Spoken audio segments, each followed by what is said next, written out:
Buenas tardes con todos los presentes. El día de hoy vamos a abarcar sobre un tema que es la salud mental en la sociedad actual. Como les dijo anteriormente, mi nombre es Alexandra Romero, soy psicóloga clínica. Me voy a presentar un poquito, aunque ya les presentaron. Soy psicóloga clínica graduada de la Universidad de las Américas de Quito. Tengo un curso de rehabilitación neuropsicológica hecho en la Universidad Autónoma de México.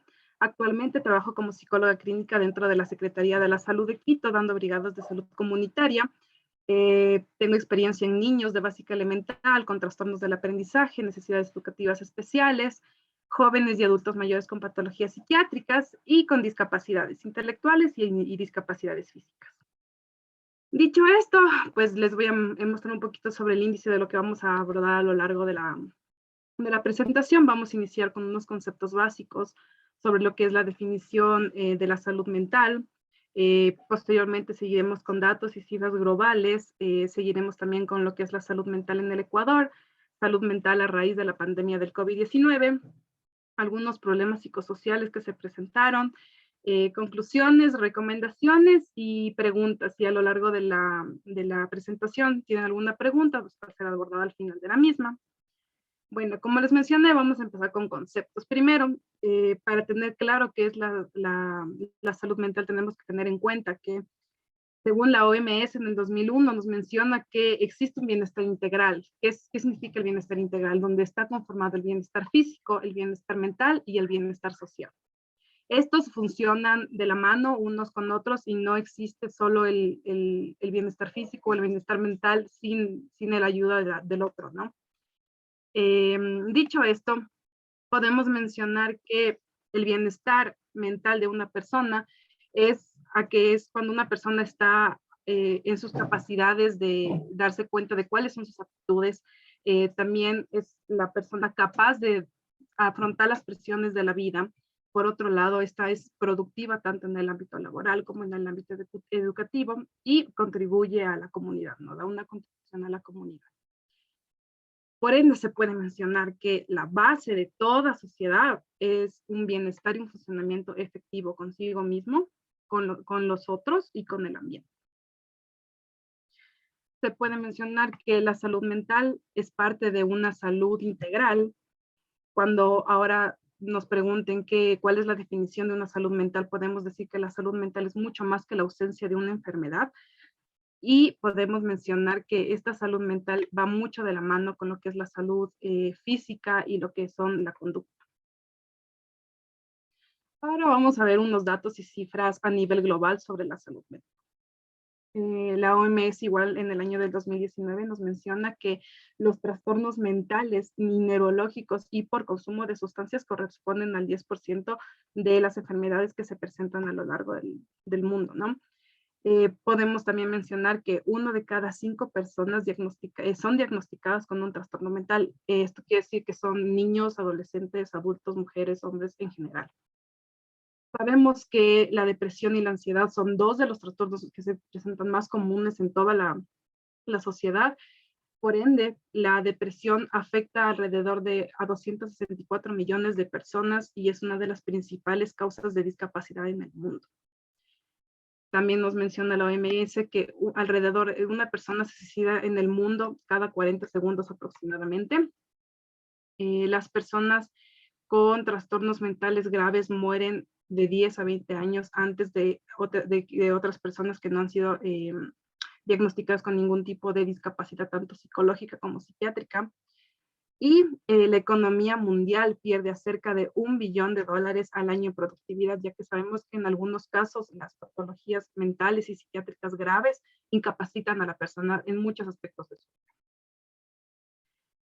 Tenemos también que tener en cuenta que si bien la salud mental se forma por cada persona, o sea, es formado por cada uno de nosotros, pero sin embargo, para nosotros construir nuestra salud mental se ve influenciada por varios aspectos.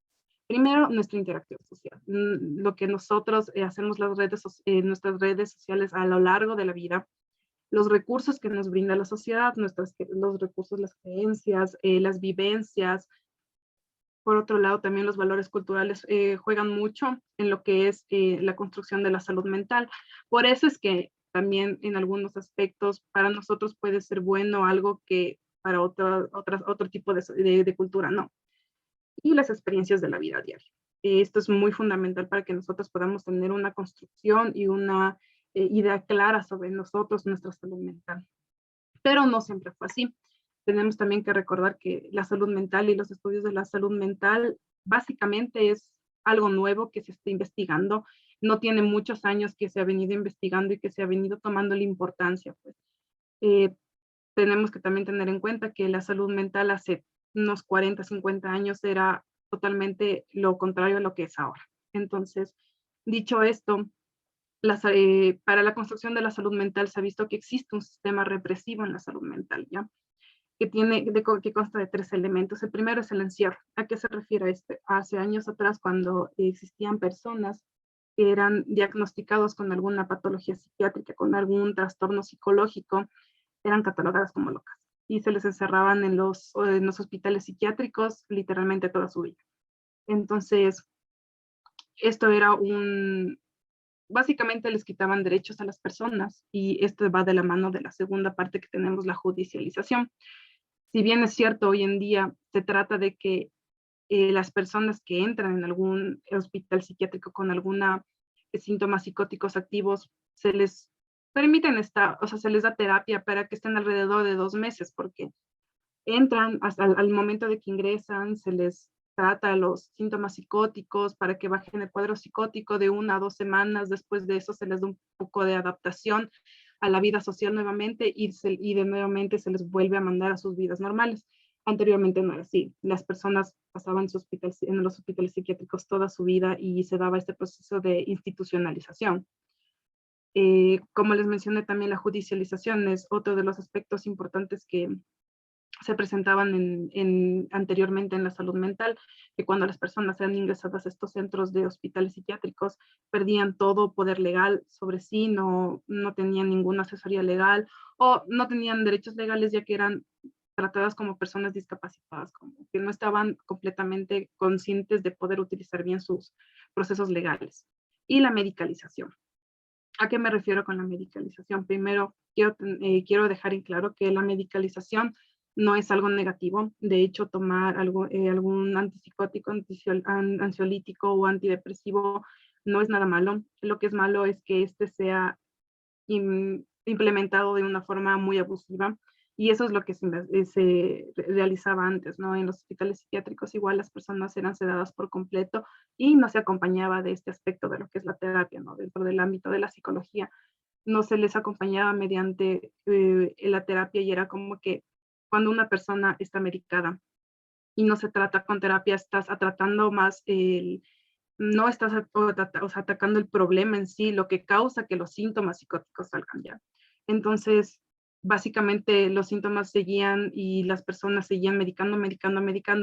Por eso hoy en día es que cuando una persona tiene alguna patología psiquiátrica es muy importante que esta también siga un proceso psicológico, para que entre los dos haya ese balance y que la persona pueda mejorar de una buena forma, de una forma muy favorable.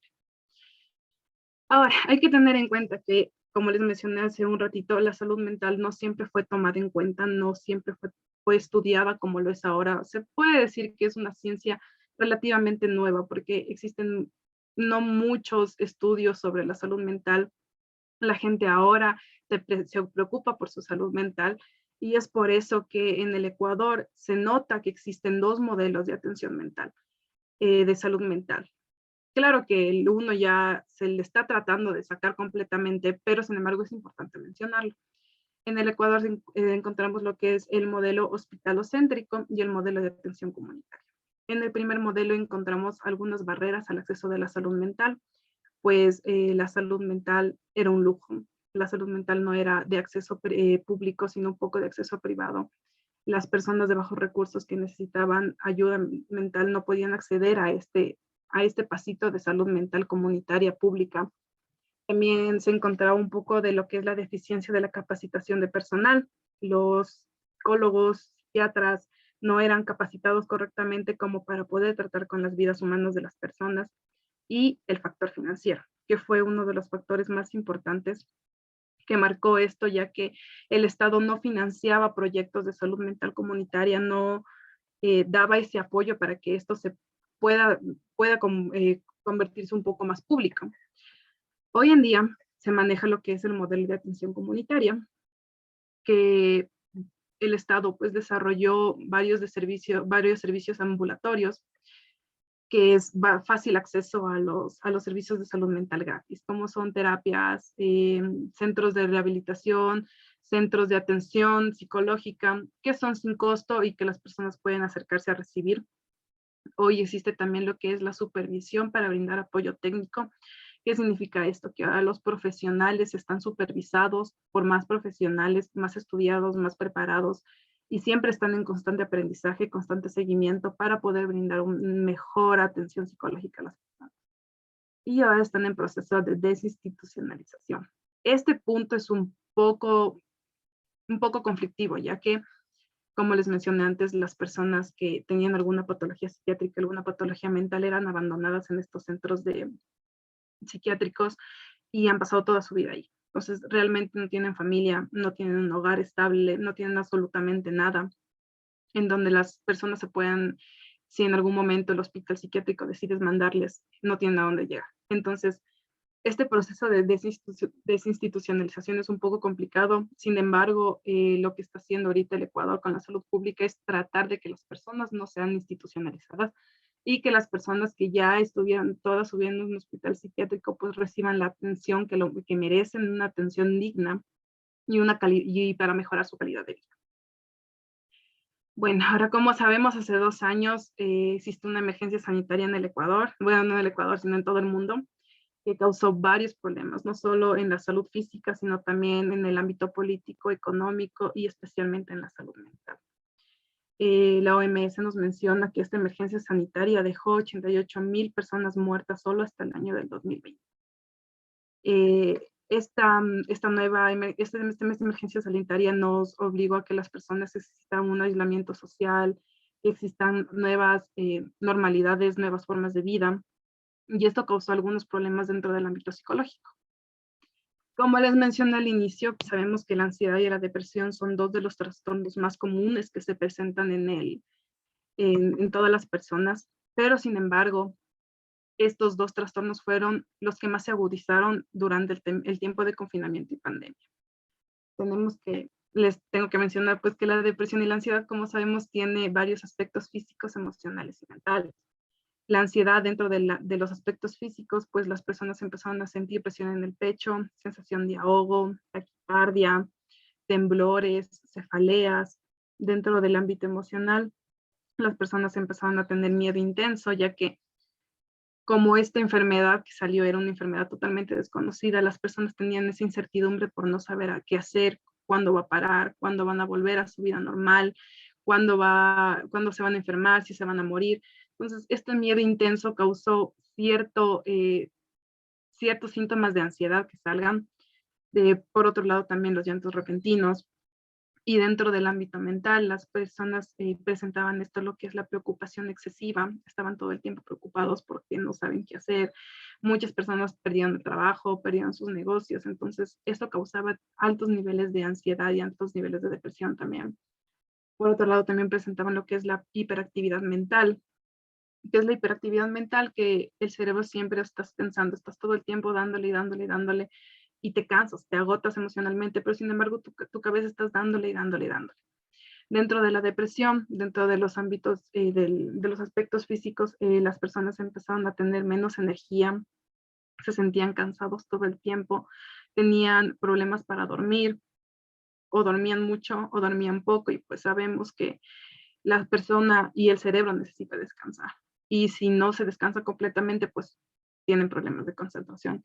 Presentaban problemas de concentración y problemas en la alimentación igual. O comían mucho o comían poco. No existía este balance entre ambas situaciones.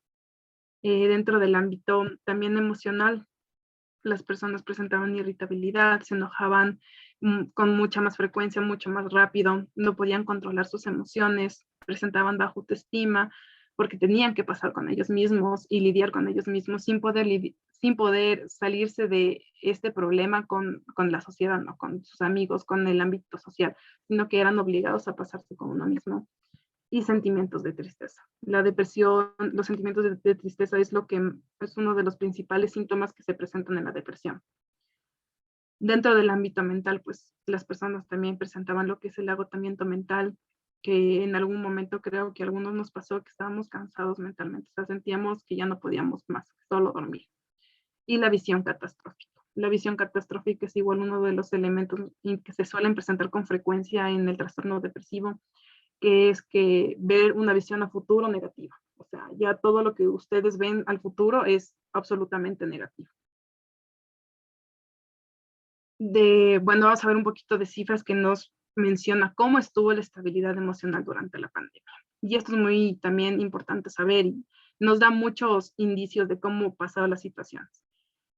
Bueno, dentro del ámbito de suicidio se investigó y se dieron cuenta que el 70% de los suicidios que se presentaron eran de mujeres. Y estas eran solteras, separadas o divorciadas. Básicamente son personas que tuvieron que lidiar por este momento de encierro y este momento de soledad absolutamente consigo mismos, absolutamente solas. El 30% eran mujeres casadas y de unión libre. Por otro lado, también es importante mencionar que el 58% de estos suicidios se presentaron en la sierra, el 31% en la costa y el 11% en la Amazonía y Galápagos. ¿Qué quiere decir? Pues vemos que hubo más suicidios en las grandes urbes, ¿no? En donde las personas tienen un estilo de vida un poquito más ajetreado, más actividades que realizar, en donde el aislamiento sí les afectó de una manera significativa, ya que dieron un cambio de 180 grados en su vida. El 31% en la costa, que te podemos decir que también es una urbe, pero el nivel socioeconómico también es un poco bajo. Entonces, no, les voy a poner un ejemplo, no es lo mismo pasar pandemia en su casa con sus comodidades, teniendo luz y agua caliente, que pasar pandemia en un lugar donde hay mucho calor, están 8 personas y solo tienen una cama para dormir. Entonces, estos elementos también afectaban mucho en la estabilidad emocional. Y el 11% de la Amazonía y Galápagos, que son ya un poquito comunidades un poco aisladas ya de por sí, pero también existieron cifras. También otro de los problemas que se presentaron con frecuencia fue la violencia. Las llamadas de emergencia se aumentaron, pues ya especialmente las mujeres tenían que vivir con su agresor, tenían que pasar tiempo con su agresor y existían mucho más conductas violentas. Ya sabemos que la violencia no solo es una violencia física, sino también una violencia psicológica, en donde se encuentran las amenazas, las intimidaciones, la implantación de miedo. Otro de los aspectos también que se presentaron fue la depresión en adultos y adultos mayores. Tenemos que tener en cuenta que adultos abarca desde la edad, desde 29 años hasta los 65, y adultos mayores desde los 65 hasta ya adultos, ¿no? eh, Dentro de los adultos, 6 de cada 10 casos de depresión se presentaron en mujeres y 7 de cada 10 eran solteras. O sea, lo mismo que el suicidio, o sea, podemos como que un poquito comparar que los datos fueron por mujeres y fueron por mujeres que están absolutamente solas. Y los adultos mayores, 4 de cada adultos mayores presentaron depresión. También tenemos que tener en cuenta que la depresión en adultos mayores es una de las patologías que se presentan con mayor frecuencia, ¿no? Pero sin embargo en la pandemia también se evidenció esta cifra. No simplemente las personas que estuvieron un poco alejadas, o sea, que no fueron, que no trabajaron en la pandemia de manera presencial y con pacientes tuvieron este tipo de inestabilidad emocional. El personal de salud también tuvo muchos problemas de inestabilidad emocional y yo les voy a hablar un poquito sobre la salud mental, o sea, el personal de la salud mental y estudiantes voluntarios de teleasistencia, ya que a raíz de la pandemia las personas tenían que seguir, especialmente los estudiantes tenían que completar ciertas horas universitarias de prácticas y se implementó esto de la teleasistencia, ¿no? De las llamadas de emergencia, de dar intervención en crisis por medio del Internet. Dicho esto, podemos mencionar que 6 de cada 10 personas, personal de la salud, presentaron un riesgo emocional. Ya de por sí, ser psicólogo implica una gran responsabilidad, ya que tienes que, tienes que tener una carga emocional de todas las personas que estás tratando poco a poco. Por eso es muy importante que cada psicólogo vaya al psicólogo. pero se presentó un riesgo emocional bastante grande en las personas de personal de la salud mental, tanto como psicólogos como también psiquiatras. Y dentro de los estudiantes, el 17% de los estudiantes presentaron un riesgo medio al consumo de alcohol y al consumo de otro tipo de sustancias. Dicho esto, podemos mencionar que uno de los principales problemas de salud mental fueron las somatizaciones. Aquí salieron las personas hipocondríacas a la luz, ya que como era una enfermedad muy nueva, pues, las personas presentaban bastante ansiedad por no saber cómo se va a tratar, si hay alguna cura. Entonces, en las noticias salía que uno de los principales síntomas del COVID es que no podían saborear nada. Y ya las personas empezaban a decir es que yo no puedo saborear nada o que les es dolor de garganta. Y las personas dicen, es que a mí me duele la garganta. Entonces, uno de los principales problemas dentro de esta etapa de pandemia fueron las somatizaciones por las personas guiadas. Estas somatizaciones son guiadas por el miedo y la ansiedad de no saber cómo se va a tratar o de si en algún momento se van a morir si se contagian. Eh, lo que les mencioné antes, que la salud mental especialmente se ve más empeorada en las personas que tienen situaciones socioeconómicas menos favorables. Porque como les dije, pasar pandemia en comodidades es mucho más diferente a pasar pandemia en necesidades. Y especialmente existían varias recaídas. Las personas diagnosticadas con algún trastorno psiquiátrico psicológico anteriormente, especialmente los trastornos de ansiedad y trastornos de depresión y también algunos trastornos psicóticos, sufrieron algunas recaídas durante la pandemia y tuvieron algunos problemas por no tener una atención psicológica completa, porque es muy diferente hacer la atención psicológica de forma presencial, hacerla de forma virtual. Se la lleva mucho mejor de forma presencial porque puedes leer el comportamiento de la persona por medio de los movimientos y en internet es un poco complicado. Pero no solo las personas y adultos mayores se vieron afectados durante este tiempo de pandemia, sino también los niños. Y los niños presentaban falta de concentración, ya de por sí que un niño esté en la computadora 8 horas diarias para clases virtuales es absolutamente complicado. Y teniendo en cuenta que algunos de los niños son diagnosticados con algún trastorno de neurodesarrollo o algún trastorno del aprendizaje, especialmente el TDAH. Entonces, un niño con hiperactividad que esté en clases de una computadora, obviamente iba a tener por falta de concentración y problemas en la escuela. Los niños presentaban aburrimiento, ya que no tenían este ámbito social y hay que tener en cuenta que el ámbito social en la edad temprana, en la edad de los niños, es muy importante, ya que por el ámbito social desarrollan muchas habilidades que les va a ayudar en el resto de la vida. Y algunos niños fueron privados de eso. Yo tengo algunas personas que me mencionan que hay niñas que ni siquiera hablan, que ya tienen 4 o 5 años que no hablan porque nunca fueron a un, a una guardería, porque los niños aprenden mucho por lo que es el aprendizaje vicario, y es el aprendizaje por mediante la observación. Entonces no tenían esta chispita de aprender por la observación con otros niños y se les hacía un poco complicado y hasta ahorita hay varias secuelas de eso. Los niños presentaban también inquietud porque no es lo mismo jugar con sus padres que jugar con pares. O sea, los niños necesitan este desarrollo con pares para sentirse mucho mejor que estar jugando solo con sus papás. Y sentimientos de soledad. Como les mencioné, por más que estén con padres, los niños presentaban estos sentimientos porque no tenían el ámbito de desarrollo social que es muy importante dentro de la edad temprana. El 85% de los padres mencionan que existieron cambios de ánimo y conducta en los niños, guiados de tristeza, cambio de conducta, totalmente cambiaron su horario en tanto de alimentación, en tanto de dormida, de todo. El 69% de estos cambios de conducta, las respuestas eran emociones negativas, depresión, tristeza, soledad, ansiedad, problemas de sueño, como les mencioné, y alimentación bien mal. Ahora les voy a mencionar un poquito sobre los problemas psicosociales que se presentaron en la pandemia. Primero, ¿qué son los problemas psicosociales? Los problemas psicosociales son aquellas situaciones sociales que causan estrés en una persona. Uno de los problemas que se presentaron fueron la violencia intrafamiliar. Como les mencioné hace un rato, las personas vivían con su agresor, pasaban con su agresor, entonces era un poquito complicado sobrellevar esta situación. desgaste emocional, se sentían las personas totalmente agobiadas emocionalmente.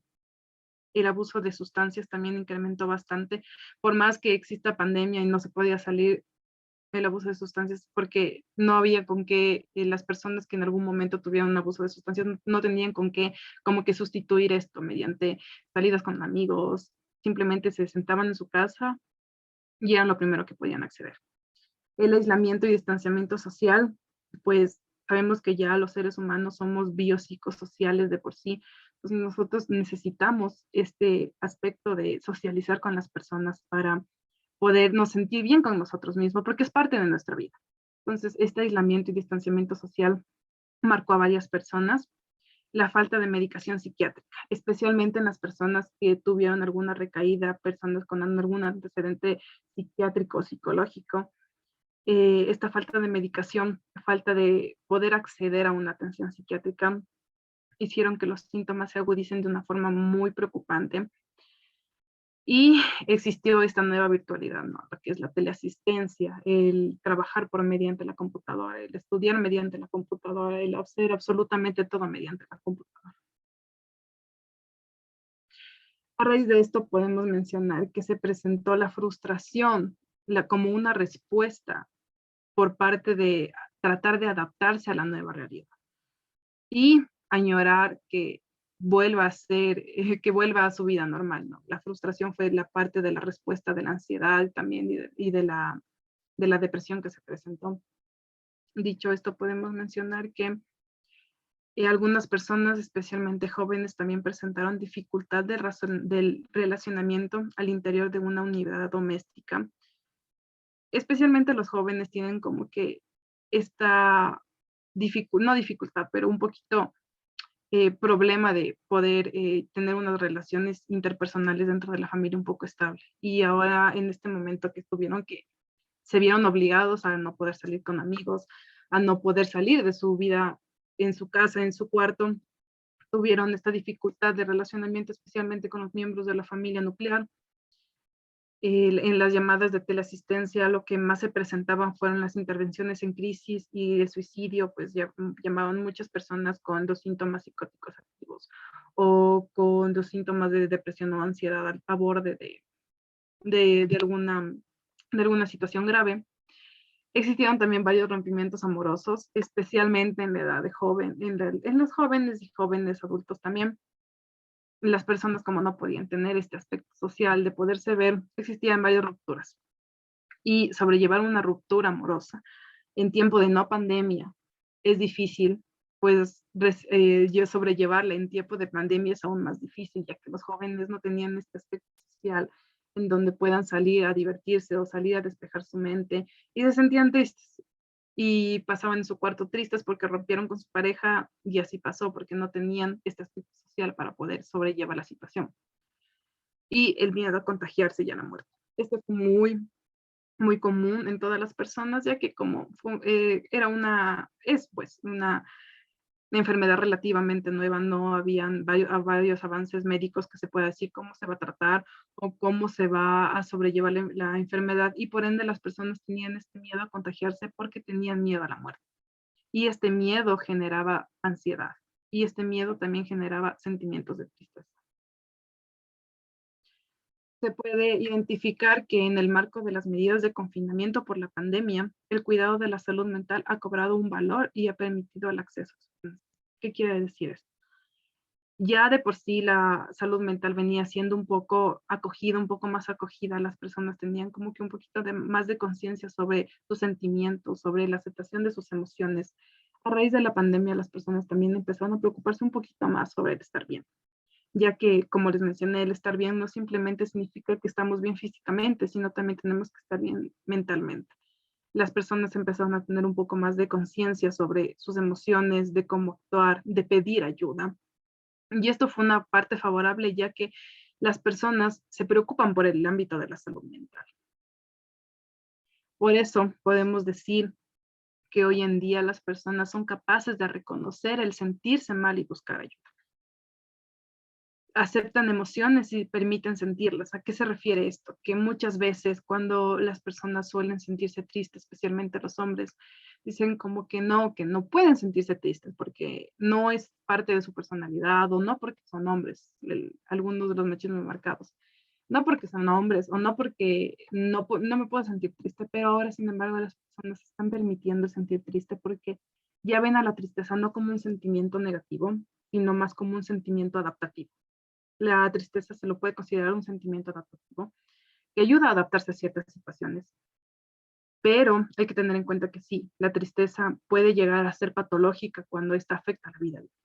Pero ahora las personas son mucho más capaces de aceptar las emociones y permitirse estar tristes, porque estar triste es parte de la vida diaria, o estar un poquito ansioso es parte de la vida diaria, es parte de las situaciones que se tienen que vivir. Existe más prevención. Creo que la prevención es uno de las cualidades más importantes sobre la salud mental, porque mediante la prevención nosotros podemos, como dice la palabra, prevenir varias situaciones, varias enfermedades. Las personas que sienten alguna patología psiquiátrica mediante la prevención, mediante talleres en escuelas, talleres en barrios, como lo hace la Secretaría de Salud, permite que las personas puedan acceder a esto. Digan como que un día dan taller sobre los trastornos de ansiedad. Las personas se empiezan a identificar con ciertas cositas y buscan ayuda, buscan terapia, antes de que el problema se haga mucho más grande. Entonces, la prevención ayuda a que las personas no lleguen a una patología muy grave, sino sea tratada de una forma mucho más a tiempo. También hoy en día las personas normalizan el ir a terapia, y eso es algo muy bueno porque antes cuando las personas decían, no, es que voy a terapia, se decía, no, es que la persona está loca. Y algunas personas todavía tienen esa idea errónea de que todas las personas que van a terapia es porque están locos, necesitan ayuda urgente, pero realmente no es así. Y ahora normalizan mucho lo que es ir a terapia. Existe más esta empatía y aceptación sobre los trastornos y patologías psiquiátricas. Las personas ya entienden más sobre cuando una persona actúa de alguna cierta forma característica porque tiene alguna patología y ya no es tan discriminada. Y ahora existen accesos a la salud pública y privada. Es importante esto, ya que la salud mental ya no es un lujo de las personas que tienen dinero, sino que ya también existen accesos a la salud pública que las personas pueden acceder sin ningún problema. Dicho esto, vamos a las conclusiones. Podemos mencionar que el bienestar integral de la persona toma en cuenta lo que es el bienestar físico, social y mental. Ahora, si nos pregunta qué es la salud mental, podemos decir que la salud mental es estar bien físicamente, socialmente y mentalmente. Y ya no podemos decir lo típico de que la salud mental es la ausencia de enfermedad, sino podemos definir un poquito más, ¿no? Podemos irnos un poquito más a definir sobre qué en sí trae toda la salud mental. Como les mencioné, una de las patologías más comunes es la depresión, la ansiedad, también los consumos de sustancias y trastornos psicóticos. Dentro de los niños, los trastornos del aprendizaje y del desarrollo, como es TDAH, especialmente en las escuelas, síndrome el autismo, el Asperger, el COVID y la salud mental. Uno de los principales trastornos que se presentaron dentro de la pandemia, dentro del periodo de confinamiento, fue la depresión, la ansiedad, la violencia intrafamiliar, fueron los que más se agudizaron. La pandemia trajo un deterioro económico, político, social y especialmente un deterioro mental. Pero se implementaron nuevas redes de acceso a servicios de salud, como es la teleasistencia o nuevas redes de salud mental comunitarias. Ahora las personas tienen mucha más conciencia sobre la salud mental, existe más preocupación por la salud mental, normalizan el día terapia, tienen más empatía con otros y se hacen nuevas investigaciones sobre la salud mental comunitaria. Ahora les voy a dar unos pequeños tips sobre cómo podemos cuidar nuestra salud mental. Es importante que nosotros como personas podamos establecer rutinas de actividades, actividad física, actividad de trabajo, estudio, descanso, definir horarios. Es muy importante porque así las personas ocupan bien su tiempo y sienten que lo están haciendo de una buena forma, porque cuando pasamos todo el día en cama sentimos que realmente no hacemos nada, pero si nos ponemos horarios podemos sentirnos más útiles, más activos, y esto nos ayuda también en lo que es la actividad física, cuidar la alimentación, horarios de alimentación y comida saludable. Ya que no existe una salud física si no hay una salud mental, y no existe una salud mental si no hay una salud física. Entonces también tenemos que cuidar el ámbito de la salud física y por ende también establecer horas de sueño de 6 a 8 horas diarias y el aseo personal. En pandemia en algún momento tal vez escucharon que decían que salgan de las camas, que si tienen teletrabajo tienen que salir de las camas y tienen que bañarse y sentarse limpios a recibir sus clases o a dar sus trabajos o cualquier cosa que debían hacer. Y sí, es un elemento muy importante para que nosotros también nos sentamos que estamos haciendo algo con nuestra vida. También mantener la mente ocupada. En nuestros tiempos libres, hagamos ciertas actividades que sean de nuestro agrado, leer un libro, practicar algún deporte, salir a caminar y fijarse metas. Creo que fijarse metas es también uno de los más importantes, pero que estas metas sean a corto plazo y que sean no fáciles, pero que sean alcanzables. Tenemos que reconocer cada logro, esfuerzo y abrazar cada victoria. ¿Qué quiere decir esto? Que nos fijamos la meta, pero abrazamos cada pasito que damos hacia la meta. Y lo más importante, pedir ayuda cuando lo necesite. Ser sincero cuando uno mismo se siente mal y solicitar ayuda con algún especialista. Unas recomendaciones básicas también para mejorar la salud mental pública y privada, la promoción de salud mental para lograr intervenciones sociales y de salud pública efectivas, como les mencioné, la promoción y la prevención de la salud mental es uno de los elementos importantes para evitar algunas recaídas, evitar algunos trastornos graves, mayor investigación científica y evaluación sistemática para aumentar la base de evidencia. El estudio de salud mental, se podría decir que es un estudio relativamente nuevo, entonces no existen tantas investigaciones sobre salud mental, pero sin embargo, el mundo las está desarrollando. Entonces, la salud mental está tomando mayor importancia ahora que hace 30 años. Y pienso que es uno de los más importantes, que es realizar equipos multidisciplinarios para equipos de salud comunitaria. ¿Qué quiere decir esto? Para brindar una atención comunitaria más completa. Equipos de salud multidisciplinarios en donde se encuentre un enfermero, un médico, un nutricionista, un psicólogo, en donde puedan brindar esta atención integral a las personas. Eso sería todo de mi parte. Agradezco mucho su atención. Si tienen alguna pregunta, es el momento.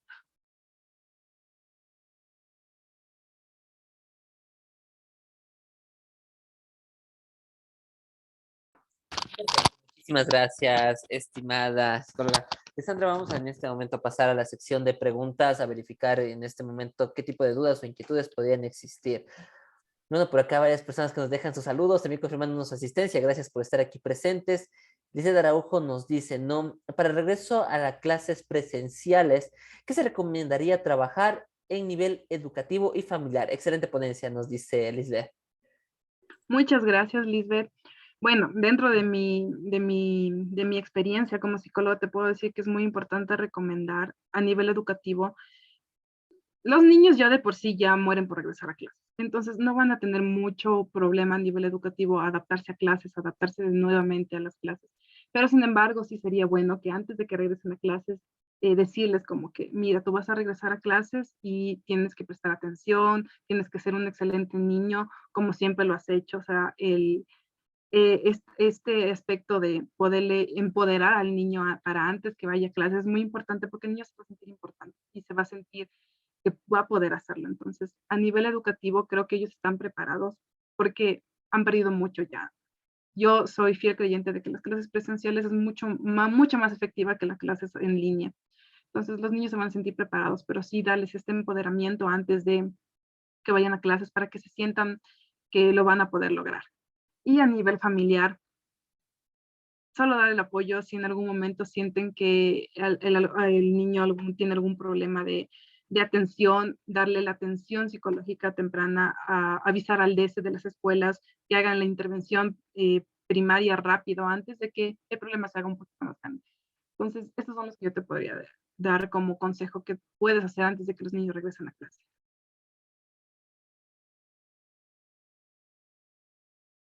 Perfecto, muchísimas gracias. Nos dicen por aquí, excelente ponencia, muy preparada la psicóloga, muchas gracias. También excelente ponencia, varios mensajes de felicitación. Queremos en este momento también, en caso de que tengan nuestros participantes alguna duda o inquietud, si nos pueden dejar, por favor, en Facebook Live, que también estamos conectados. Gracias por seguirnos en la transmisión en Facebook. Por acá John Pardo nos dice, buenas tardes, ¿cómo estarían relacionadas la ansiedad y depresión dentro del duelo por familiares fallecidos a causa del COVID-19 y qué consecuencias tiene dentro del rendimiento académico? Bueno, dentro de la causa, o sea, dentro del rendimiento académico puede tener una gran consecuencia. La ansiedad y la depresión dentro de los procesos de duelo se relacionan bastante, son de las trastornos que más se ven dentro del proceso de duelo, van a tener síntomas tanto de la ansiedad como de síntomas de depresión. Entonces, se tiene que ir tratando esto como dentro de la terapia de duelo, ¿no? ¿Y qué? ¿Dónde está la pregunta? ¿Qué? Personal. Por acá la Bueno, pregunta nos decía, yéndonos por el chat de Zoom, nos dice Sofía Andrade, dice una pregunta relacionada a su temática. ¿Quién dura más de, ¿quién dura más de vida? Dice una persona con buena salud física, una persona con buena salud mental. realmente no existen estudios que te mencionen cuál de los dos es, pero yo tampoco no te podría decir, pero sin embargo yo sé que una persona con salud mental y si no tiene salud física, pues no tiene absolutamente nada. Por eso es lo que les menciono, que un bienestar integral es cuando existe esta parte tanto de bienestar físico y bienestar emocional. Entonces tienen que estar combinados de por sí para que la persona esté bien. Entonces no existe un estudio que te pueda decir, la persona con salud física vive mucho más que una persona con salud mental, o una persona con salud mental vive mucho más que una persona con salud física. Los dos deterioran de una forma significativa a la persona. Sí, la siguiente pregunta nos dice Sharon Flores, dice, mis sinceras felicitaciones para la ponente, muy bien preparada, bastante experiencia, dice todo el tema presentado, nos manda sus mensajes también, dice, la ansiedad y Miguel Cuadrado, dice, la ansiedad y la depresión, ¿qué efectos tendrían en una persona que sufre sobrecarga laboral, tomando en cuenta esta nueva modalidad de trabajo virtual? Excelente ponencia. Ya existe un trastorno que se llama el burnout, que es cuando las personas trabajan bastante y se llegan a agotar. Entonces, básicamente los síntomas que encuentras aquí es el agotamiento mental, el agotamiento físico, la hiperactividad mental, que ya no, o sea, tu cabeza está todo el tiempo dándole y dándole, dándole, estás agotado mentalmente. Este sí es un trastorno, como te mencioné, se llama trastorno de burnout, que es básicamente te quemaste el cerebro por el trabajo. Entonces sí existe esto, las personas están muy sobrecargadas de pensamientos, muy sobrecargadas de emociones, de ansiedad. eh, También en algún momento pueden llegar a presentar algún tipo de tristeza, pero básicamente están ansiosos, todo el tiempo están pensando, no descansan bien, no comen bien, y ahí entra lo que son los síntomas físicos. Perfecto, nos vamos, la siguiente pregunta nos dice Doménica Revelo, ¿cómo diferenciar el estado de ánimo de una persona entre estar triste o estar deprimido? Nos preguntan. Es una buena pregunta. Hay que tener en cuenta que existe la depresión como síntoma y la depresión como trastorno. ¿Ya? Entonces, es importante diferenciar cuando una persona presenta una depresión por trastorno y una depresión por síntoma. Para que una persona sea diagnosticada con un trastorno depresivo, tiene que cumplir algunos criterios, como sabemos, del CIE-10, que es básicamente lo que se guía aquí en el Ecuador, y en Estados Unidos se guía lo que es el DCM-5, pero sin embargo nos da varias guías de los síntomas que podemos encontrar aquí. Las personas con depresión mayor son un ejemplo, ¿no? Si una persona es diagnosticada con depresión mayor, pues ha venido años arrastrando una tristeza patológica. ¿Qué significa esto de tristeza patológica? Es una tristeza que afecta ya a las actividades de la vida diaria. No es que solo está triste, se puso triste una hora y después ya está bien, sino que básicamente la ha incapacitado tanto en el trabajo como en el estudio. Ha cambiado su horario de alimentación, ya no come, ya no duerme. Entonces, podemos diferenciar de estos aspectos cuando una tristeza es un síntoma o cuando una tristeza es un trastorno.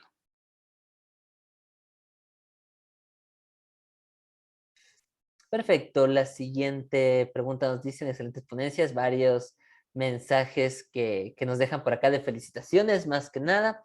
A Katy, María José Yubín también que por acá nos están dejando sus mensajes de felicitación. Gracias por estar presentes con nosotros. Vamos a pasar a revisar también si de pronto nos han dejado dudas o inquietudes de Facebook Live. Nos dicen por acá, Steffi Viracocha dice, ¿cómo podemos ayudar a alguien que tiene sobrecarga laboral, ya que por escasos recursos votaron personal y les dejaron a cargo de 2 puestos? Muchas gracias.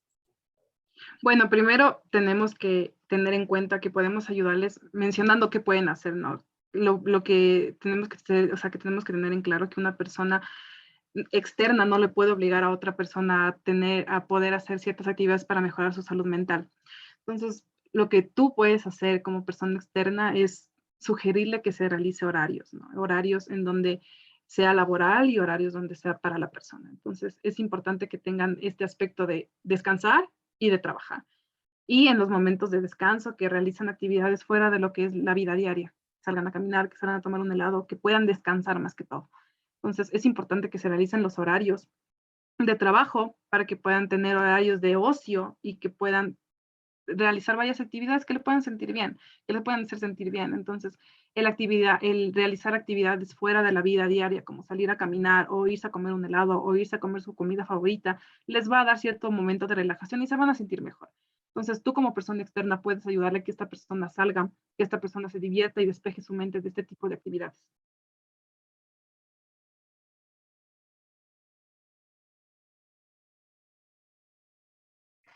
Perfecto, muchas gracias. Nos vamos para la siguiente pregunta. Por acá nos comentan directamente en Facebook Live.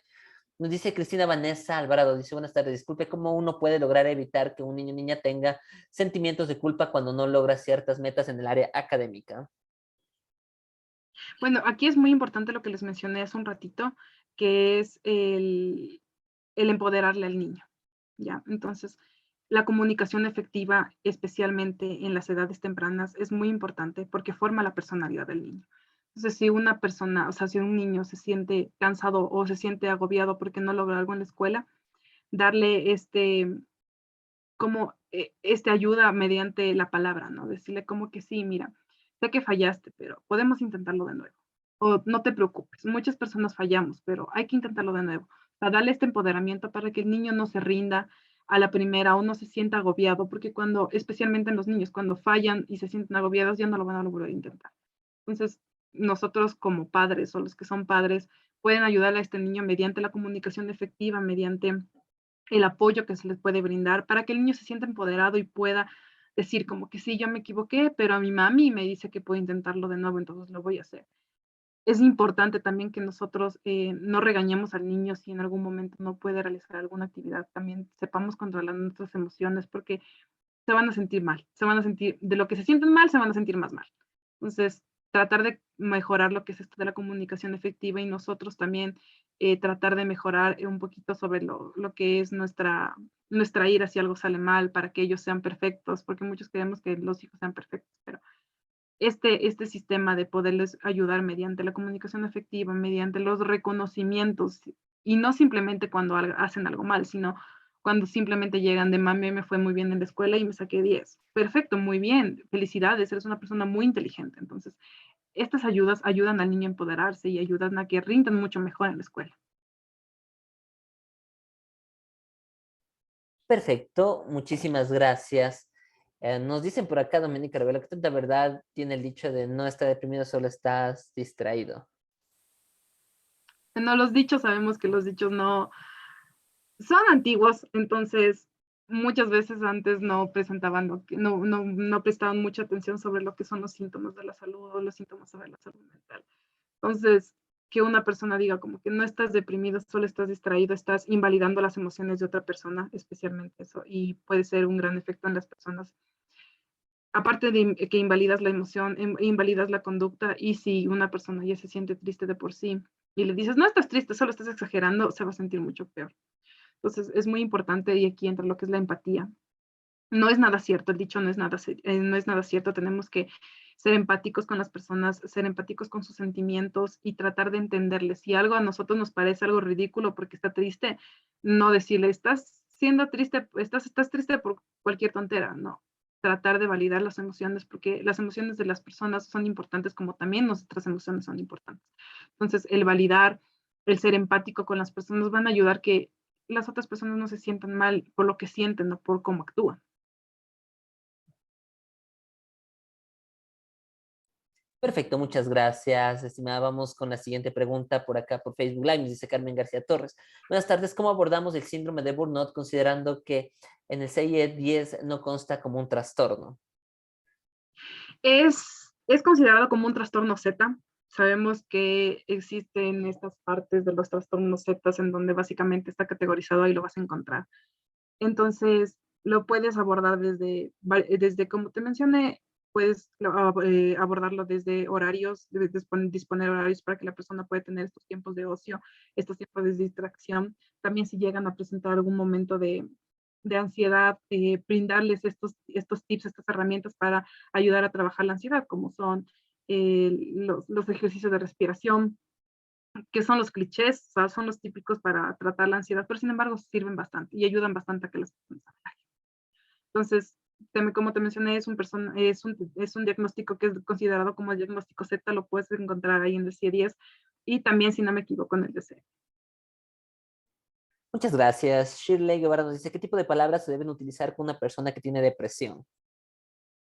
Es muy importante, esto sí, es muy importante y creo que es una pregunta muy buena.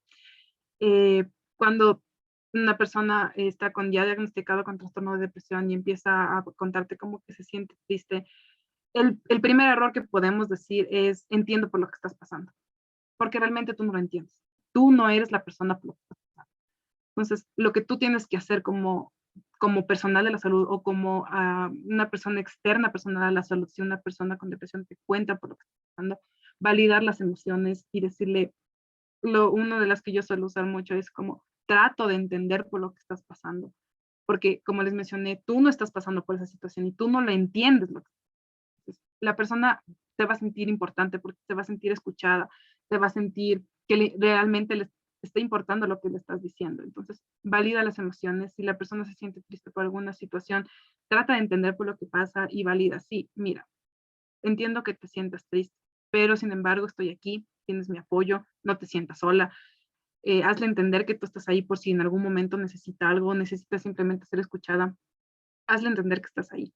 Entonces, este tipo de lenguaje es muy importante porque las personas, especialmente los con trastornos depresivos, suelen llegar a tomarse, no muy a pecho, pero muy literal lo que estás diciendo. Entonces, es importante también manejar el lenguaje.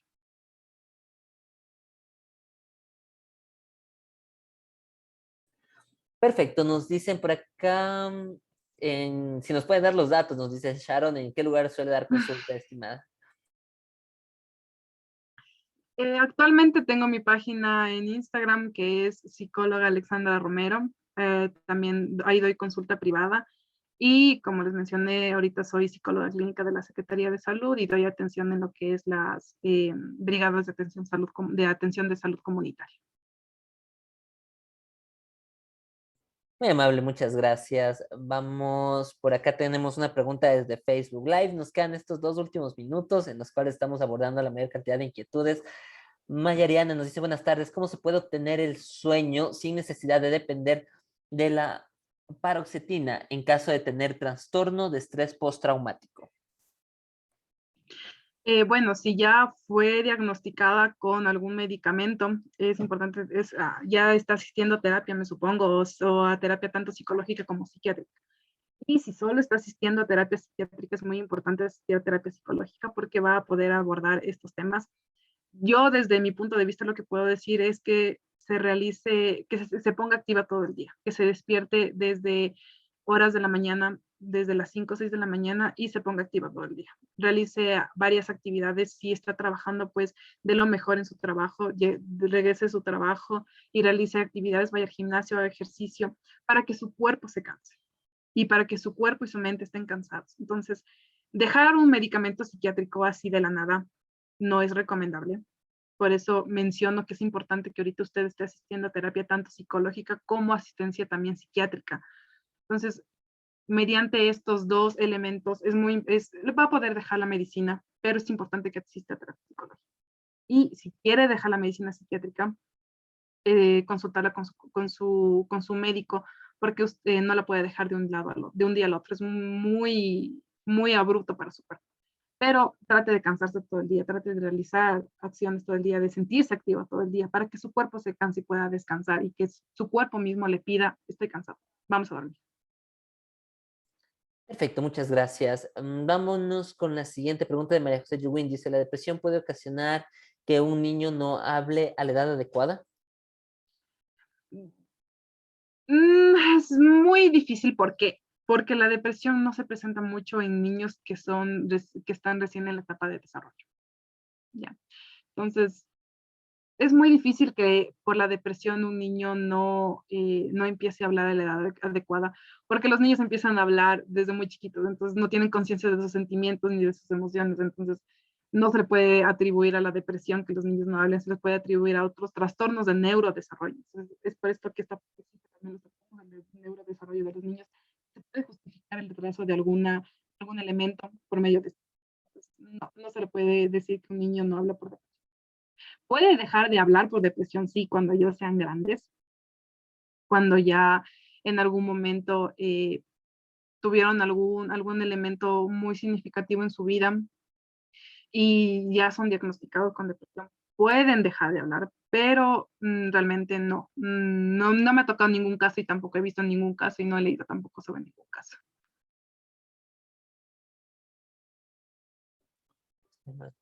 Dice, ¿el correcto uso del cannabis medicinal para tratar la ansiedad o depresión? Nos pregunta Doménica Rebelo. No, es correcto el uso, perdón. Bueno, hay varios estudios, ya se han estudiado bastante sobre el uso de cannabis para controlar la ansiedad, para controlar la depresión. Dicen que son efectivos, que sí les ayuda a las personas a controlar este tipo de ansiedad. Realmente yo no he tenido ninguna consulta privada con este tipo de elementos y tampoco puedo dar fe de que sí pueda pasar, pero te invito a que leas un poquito sobre estos estudios que se han realizado. Dicen que sí, con el correcto uso puede apaciguar. Igual también sabemos que en algunos casos, también en algunos estudios de Estados Unidos mencionan que el uso del cannabis para también controlar lo que es el TDAH, el trastorno de hiperactividad, de déficit de atención, también es bueno. Y en algunos casos también lo usan en niños en Estados Unidos. En Ecuador realmente no lo sé, en Latinoamérica no lo sé, pero te invito a que leas un poquito sobre estos estudios porque sí existen estudios y dicen que sí puede pasar. Perfecto, muy amable, muchas gracias. Nos dice Amanda Barbosa, ¿cómo diferencio la depresión y la tristeza crónica sin diagnóstico?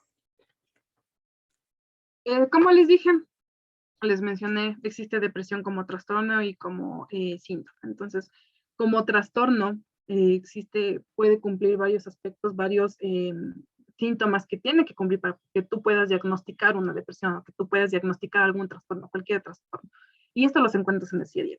Entonces, ¿cómo tú puedes diferenciar una tristeza crónica sin diagnóstico? Bueno, si hablamos de tristeza crónica, de un trastorno depresivo mental crónico, es que la persona viene arrastrando su tristeza patológica absolutamente de años, de años, de años, de años. O sea, se siente triste ya hace muchos años, no es que se puso triste recién hace una semana, sino que ya viene la tristeza desde hace años y le ha incapacitado en actividades de la vida diaria, la ha incapacitado para trabajar, ya no estudia, no hace absolutamente nada, pasa en casa triste, pasa solo llorando, ya no come, ya no duerme. Entonces, estos son algunos de los aspectos que nos va a ayudar a diferenciar la depresión como un diagnóstico y también la depresión como un síntoma. Vamos con la última pregunta. Bueno, estimada Alexandra, por cuestiones de tiempo, si nos podría dejar un mensaje final, por favor, para ir cerrando su charla. Bueno, como para cerrar, les puedo mencionar que, como les dije, sí, la salud mental hoy en día ha tomado mucho más poder de lo que anteriormente se tenía sobre la salud mental. Y es muy importante también ser nosotros capaces de reconocer nuestras emociones, de reconocer nuestras conductas y también validar al otro. Entonces es importante aceptarnos a nosotros mismos, aceptar las emociones y aceptar las emociones del otro. Sigamos pendientes, sigamos conscientes de nuestra salud mental, hagamos elementos y ejercicios que nos ayuden a cuidar nuestra salud mental y la salud mental de los otros. Sigamos leyendo, siempre hay nuevas investigaciones sobre diferentes temas de psicología que son muy importantes, son muy interesantes. Instruyámonos siempre todo el tiempo.